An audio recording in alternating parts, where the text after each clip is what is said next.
Hi, everybody. It's Caroline Leavitt. I'm the co-founder of A Mighty Blaze, which started the day that lockdown did. And it was a way for Jenna Blum and I to connect indie bookstores, writers, and readers all together in a community. We thought it was just going to last for the pandemic, but now we're in kindergarten. We're 5 years old. So thank you all for watching us. Just a few housekeeping things before I introduce our sublime guest, Miss Elinor LIpman. There's a chat on the right, and you should look at it because I've made it so easy for you to order every Tom, Dick, and Harry and all of Ellie's books. Just click on bookshop.org or walk to your favorite indie, but definitely go and buy the book because it's amazing. Also, if you have any questions or comments or thoughts for Ellie, we'd love to have stuff in the chat. Don't be shy. Even if you're just saying, what a fun time listening to Ellie, that's great. Okay, so let me introduce Elinor LIpman. Elinor LIpman is the award-winning author of 16 books of fiction and nonfiction, including Misdemeanor, a finalist for the Thurber Prize for American Humor. She's written for Modern Love, Metropolitan Diary, in the New York Times, and she has a Lifetime Award from the New England Library and Information Network. Her novel, My Latest Grievance, won the Poetry Center's 2007 Patterson Fiction Prize, awarded annually for a novel or collection of short stories, which the judges deemed to be the strongest work of fiction published that year. She's got raves, so let's read them. Let's read the book list rave because it's extraordinary.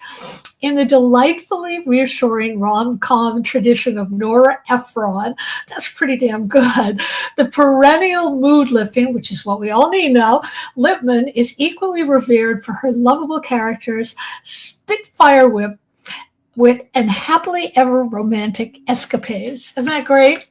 It's like the best. Stephen McCautley, best-selling author of You Only Call When You're in Trouble, says, weaving together estate sales, good and bad cops, and get this, small town houses of ill repute with effortless glee, LIpman adds sparkling dialogue and an improbably hilarious funeral. This is one of the author's most enduring love stories in the LIpman literary landscape. So we now have the LIpman of the LIpman literary landscape right here with us.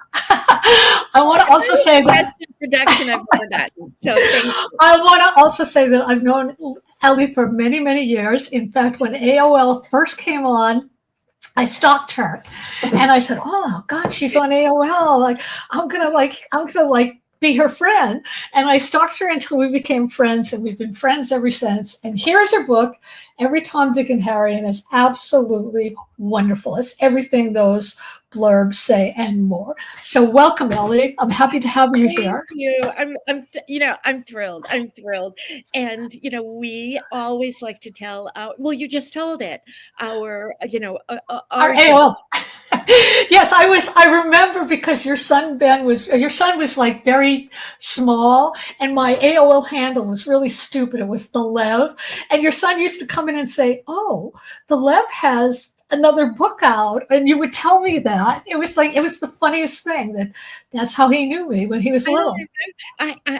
He's 43 now, so my God, we have been friends forever, and before your before your son was born. And I thank you in the In It Lake Divine for getting well, because everyone knows, because you've written so beautifully about that. And in fact fictionalized it even.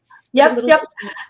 No, we have our place for lunch, which we haven't been to in a while, which we should rectify very soon. But anyway, this is bringing me so much pleasure.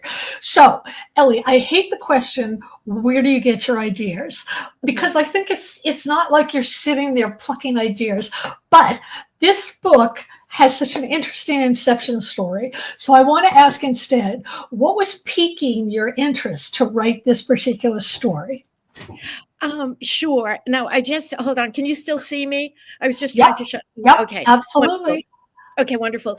It was, I didn't have the story yet, but I was, I go to estate sales, and I love estate sales. I would say it was sort of the next to the last one I went to, where I found just a few things that I really loved. No big things. One was a plate, one was a couple of soup bowls, and one was a mug from The Forward, the Jewish publication. Right, right. It formerly started off as a Yiddish newspaper. And, and this was up in the Hudson Valley. It's not as if I would be so surprised to find a Forward mug in the Upper West Side of New York City. Right, right. But I really was, I just was, when I use any one of those things, I think of that completely unknown woman who also liked them and picked them. So at first I thought maybe I'll have an estate sale person who identified in some way with a dead person. No, I dropped that. And then it just became about Emma, my narrator, who took the reins kind of pretty reluctantly, of her parents' business. Yeah. Exactly. I want to talk a little bit more about Emma and I also love the way you talk about how you got this idea, because I can distinctly remember, I forget which novel it was, but you said you don't have to plot it all out. This is the only idea I have for this novel. An ex-cheerleader with a heart of gold. Do you remember that? I think that was, what book was that? I can't remember the title. I think it might have been The Way Men Act. Yes, The Way Men Act. The Way Men Act. And I was astonished, and I said, "Oh, I didn't realize she could be that free. That's really amazing." But anyway, I want to talk about Emma. I love the love story where Emma takes in a boarder, a widower Frank, and we get to see this spark of love, ember, and then flame. So, did that surprise you, or did you always know that was going to be part of the book? Yes, I always, yes. No, wait. And I did, well, in the sense that it's a Lippman book. So it, of course, will have a happy ending. And so, but none of the details, not how it got there. Right. Okay, that's great. So I want to ask you about the research because, well, obviously you go to estate sales, so you know that. But I have to admit the stuff with the brothel was just hilarious and wonderful. How did you find the information you were looking for? It's not that hard.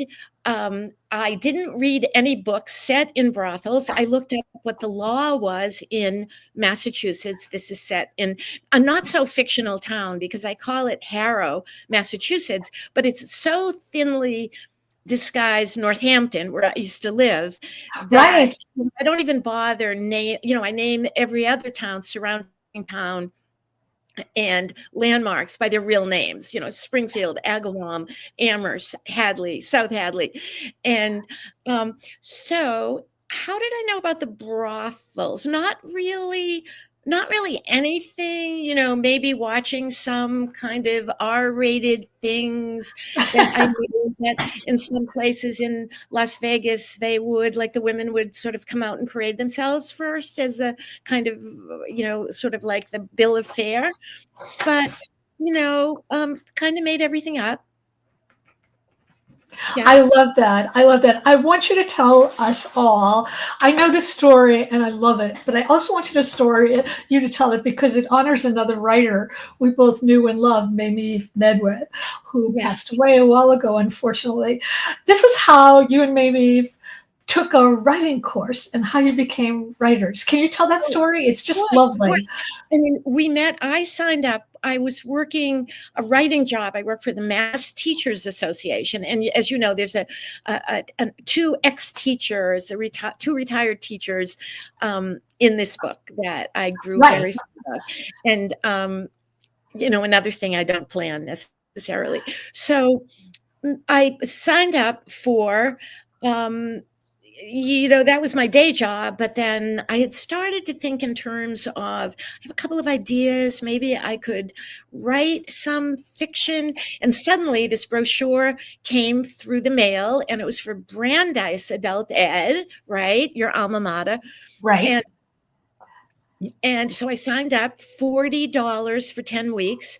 And I didn't meet Mamie in the first iteration of the class. I signed up for 10 weeks. And then I believe it was the second 10 weeks that I signed up for. And Mamie joined it. And to me, she was, she was the teacher. No, she wasn't literally the teacher, but she taught fiction writing at the Cambridge Center for Adult Education. So, but we were the only two in the class that wrote stories that one might call funny. I love it. I love it. And then we became she was my dearest friend for 40 years. She died in 2021. And, I still, every thought that runs through my head, I want to call her. That's lovely. I just put in the chat that everybody should go buy her books, and I put out her name so you can do it. It's a lovely, lovely story. So I want to go back to the stories that items have. Are there ever things at these events that don't get sold? And why do you think that is? Like, that's so weird. Is it because they're junky, or is it just like, do items sort of reflect emotions? Oh, I was going to grab the book. I have a list of things that children of yes, people die, and then their children, especially if they live in the big city, and these are sales that happen in Harrow, Massachusetts, Western Mass. So a list of things that don't sell. Oh, absolutely. I mean, people, there's just horrible things, and there's, I always joke about if we're driving by a yard sale and it says, yard sale up this road. I say a yard sale is going to be those, old leftover rubber Hot Wheel children's tricycles, no. Right.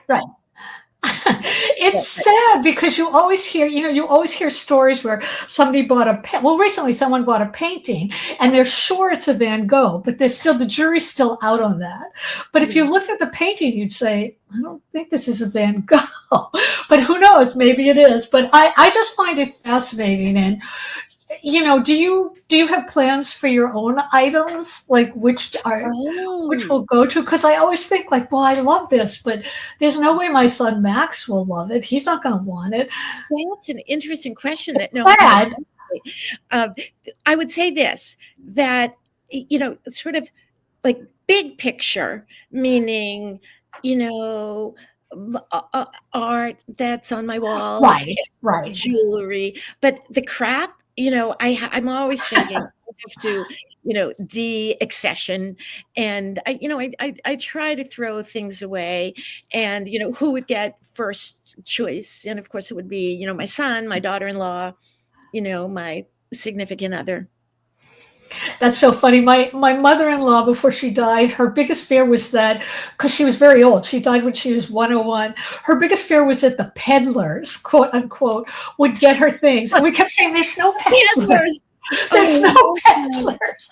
It was lovely, and she was lovely. She was lovely. She actually gave me. Was she from the old country? Yeah, or the Lower East Side of New York, maybe. No, she wasn't. She's like a Long Island. She was a Long Island matron, but she gave me her whole entire collection of 1930s beaded purses that I still have, that are just amazing. Anyway, let's go back to your book. One of the reviews mentioned the absolute glee in this book. So I wanted to know, do you feel that way when writing? Did you? No. You don't? How do you feel? How do you know when something's good then? Someone asked me, I was doing a reading in the frigid Western Massachusetts just this week. And I was reading and looking happy and reading parts that made people laugh. Right. And someone in the front row said very generously, you look like you're having so much fun. I mean, is that what it's like when you're writing? And I said, no. It's like every word is a decision. Right. That's right. And then that has to get polished. But you're a very funny person in real life. Usually people who write humor, or like people like Steve Martin, who's hilarious, he's very serious in person. I mean, which was very strange. I met him at a party once, and it was really uncomfortable. I was very, very surprised. Bordering on the unfriendly?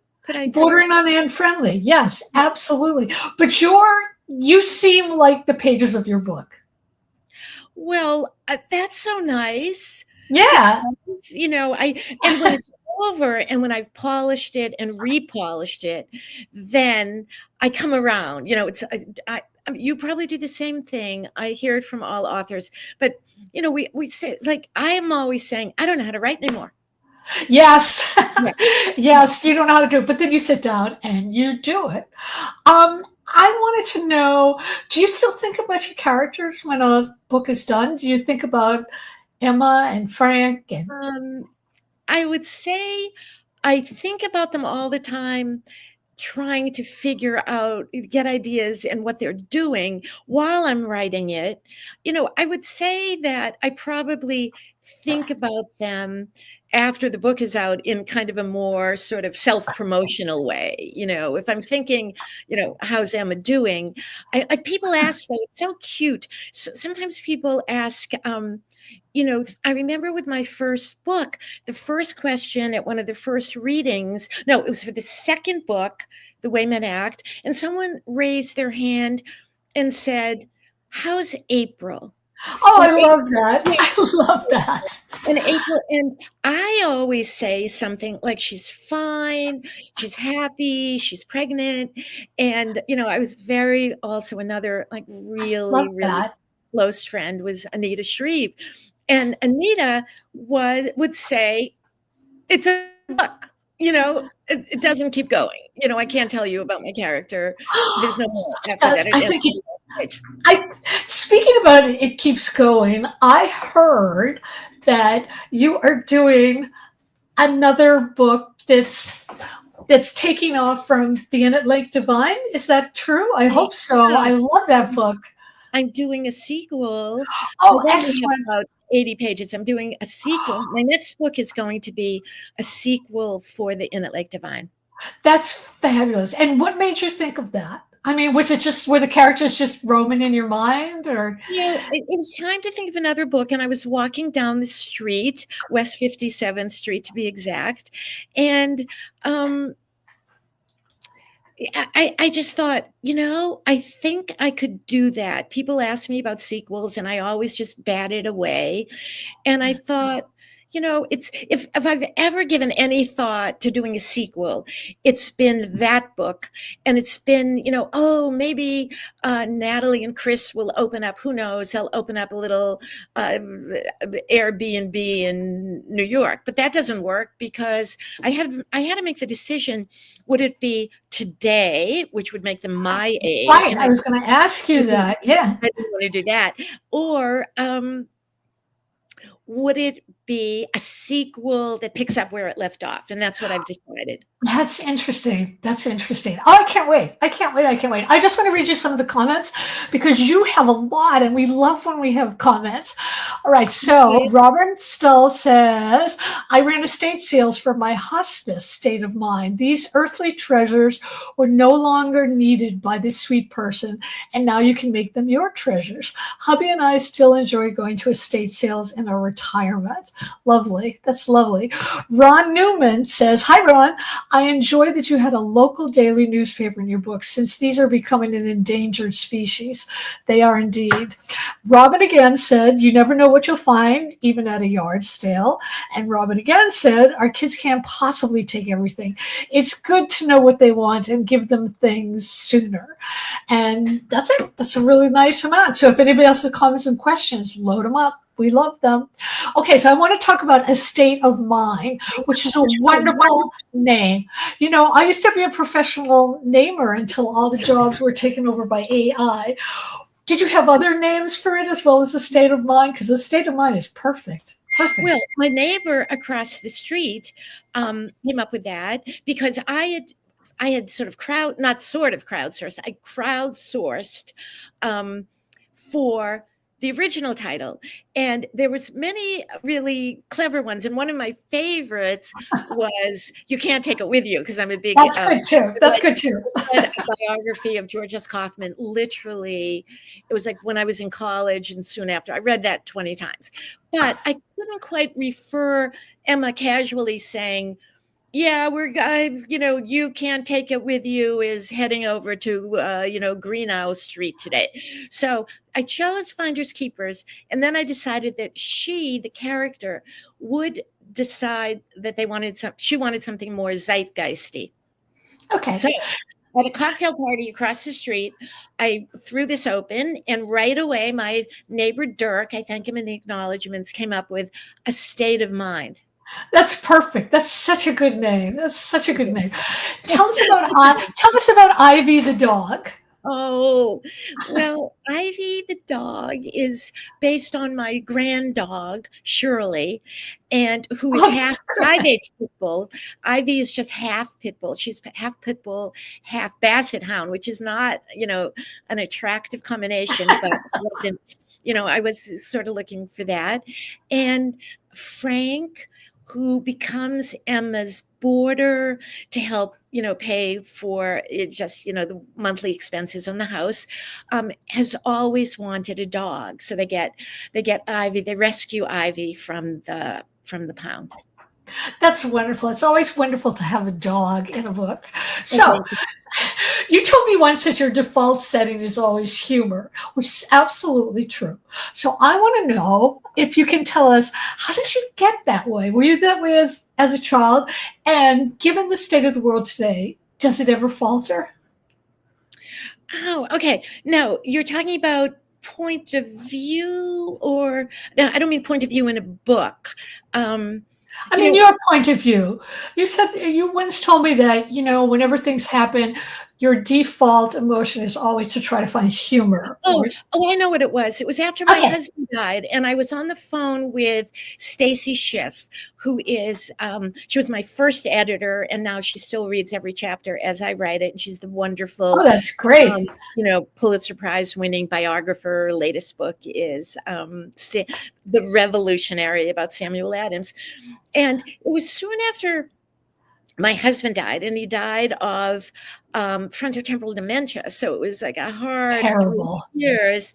So this wasn't so long after he died, and I apologized for sounding cheerful, and Stacy quickly corrected me and said, "Well, your default setting is happy."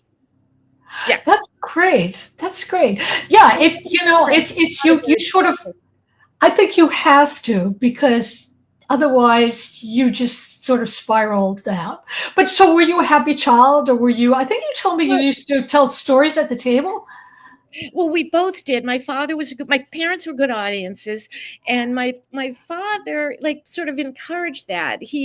Yes, but I did just the other day. I thought of something that made me think that I'd always had, and this is very, like, self-congratulatory, but that I always had something like good timing. Because I suddenly remembered the other day, again, walking down the street, and I remembered this. My dear Aunt Marion had a boarding house. And in the boarding, and I would, visit when I was a really little girl till she moved away. And I was over there one night. I was really little. I might have been 6 or 7. And one of the boarders, Mr. Leibowitz, who taught Hebrew school that I didn't go to, and I went to the Reform Temple, so he thought that I was this unfortunate little heathen who wasn't at the right synagogue. So he shows up in the kitchen, and he says to me instructively, "Here, I'm going to teach you something. Shalom. Shalom. It means hello, goodbye, and peace. Can you say that?" So I waited it out. I let him go through all that. And then I said in Hebrew, Shalom Haverim, which means hello, friends. So, and I was like 6 or 7, but I remember letting him go on and You on. knew the timing. Perfect And timing. they looked at my aunt and said in Yiddish, "Was ist das?" Like, where'd she, or something like that, And she said, "Well, she goes to Sunday school." Yeah. Oh, I love that. That is so funny. I want you to talk about Lola's Ladies, which is a suburban Okay. brothel, which is what makes it so hilarious. Because you usually think of brothels tucked away in a city, in a dark alley, but this is a suburban brothel. Is the suburban, who knows, really? I mean, yeah, it's not in the census or anything, how many there are. Oh, so it was one of those things that just popped up, just like in Misdemeanor, my last book. I suddenly wrote the line about, well, that was a good idea at the time because I was on house arrest, and so this was sort of this tip. She gets this tip, Emma, who's not doing very well, but she gets with her business. But she gets a tip that there's a for sale sign in front of one of the town's grandest houses. And so she dutifully, kind of reluctantly, she gets the owner's phone number and she calls it. And one conversation leads to another. And it was last heard to be a bed and breakfast, but it was really a cover. The bed and breakfast was a cover for a brothel. And the owner, Lois, also likes to be known as Lola. I love that. It's like on the books as having an escort service because that's legal. That's not against the law. And even I looked up the law in Massachusetts. Prostitution was just a misdemeanor. That's incredible. I didn't know that. That's very, very interesting. Let's talk about the cover. You always have these great covers, like they're bright. But the thing I love about this cover the most is this little sign. It's a sign, and then it quietly says in it, a novel, which somehow just really I found incredibly charming. Do you have ideas for your covers before, or do you just trust the art department? I trust the art department to show me something first. I don't have cover approval in the contract. It's cover consultation. And when the first design I got looked like, I was asked, not by my editor, of course, new, but what were some things in the book? So I mentioned a diner and I mentioned, who knows what, sort of things from the estate sales, that there was a dog. And the thing that came back could have been put together by AI, who just put, one here, one there, window seat. Oh. So I said, I hate this. I hate this. And then I said, what if it's like kind of a grand house, maybe a big Victorian house, and there's a line of men like waiting to get in. And then they came up with this. It's perfect. It's perfect. Did you have the title then? Did you have the title every time? Oh, you did. So that's perfect. That's absolutely perfect. We have all these, we have all these Tom, Dick, and Harrys right here, waiting, patiently waiting. Okay, so I have to ask you, what do you do somebody asked me this question and it startled me. So I thought this is a good question to ask people. What do you do for fun? Okay, what do I do for fun?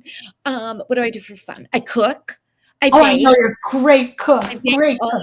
Bread. I knit. Isn't this like, it's not fair. I watch British police procedurals on my laptop, usually, sometimes on television. I, of course, read books.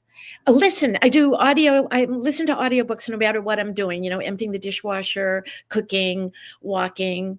So is that enough? Is that enough things? That's enough. That's enough. That's I love that you said that. Go ahead. FaceTime with my grandsons. Oh, that's so great. And because it's so funny because I years and years ago when I was in my 30s and I had a really terrible boyfriend. And I remember once he looked at me and said, all you do is you knit, you read, you watch movies, you go out with your friends. And I remember saying, but that's really great. Like, what's wrong with that? So I'm glad that you said that. Okay, so wait, we have a question. Now I get to put it up. This is from Robin. Do you have input on your audio narrator? That's a good question. Yeah, and why? And do you have any desire to narrate your own books? I did it for The Pursuit of Alice and my essay collection. And the essay collection was easy. They let me just talk. And the novel was so hard. Robin has another question. What book are you listening to now? Listening to two books. One is about Elizabeth Arden's nonfiction, and I just finished a wonderful book called Ghosted about the political. Yeah, yeah, yeah. That's great. And so my very last question is, was there any question that you really wanted to be asked that I didn't ask you? I don't think I properly answered the question about. I don't think I probably answered the question about. I do recommend and have favorite narrators, and the one who did my last 4 books is um, Piper Goodie, and she did. She I don't remember how we did it. She did the In It Like over again with someone else poorly and with all the Yiddish, and I loved it so much that it put me back onto listening to my own book. Oh, But that's great. That yeah, is lovely. Well, we have to end now, and I want to first thank all the people who came, and thank you so much, Robin and Ron and everybody else for posting questions and comments. It makes it more like a community, and it's just so much fun to do it. And of course, thank you, Ellie, for being here. I want to show this great cover again. You really need to read this book. It's the perfect book for now. It's going to make you feel wonderful. Plus, it's really smart and really gorgeously written, as all of Ellie's books. And I'm going to see all of you next time. And Ellie, you stick around so I can thank you. And thank you all so, so much for being here. We'll see you next time, okay? thank you too. Thank